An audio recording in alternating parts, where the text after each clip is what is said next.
pagkakaila ng bayan ng Hinatuan sa probinsya ng Surigao del Sur sa Mindanao ay biniyayaan ng Diyos ng magandang handog ng kalikasan. Puti na mga buhangin, kulay asul na mga tubig, preskong hangin at berde na mga kagubatan. Mga patunay kung gaano sila pinagpala ni Bathala.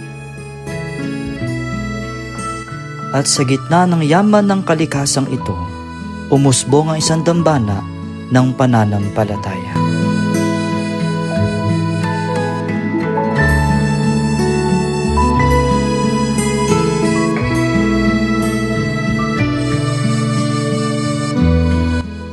Nagsimula ito bilang isang maliit na kapilya. At noong taong 2017, si Bishop Nereo Ochimar, ang obispo ng Tandag, ipinaubaya sa mga Recoleto ng mga pari ang pag-aalaga ng simbahang ito.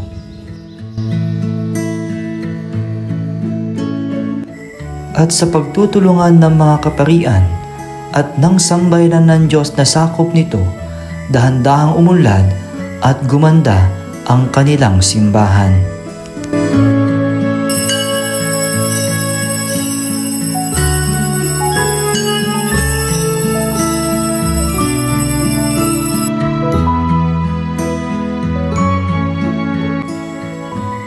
Kasabay ng pag-unlad ng kanilang simbahan ay ang pagpapalalim ng kanilang pananampalataya at pagpapatibay ng tiwala sa Panginoong Diyos.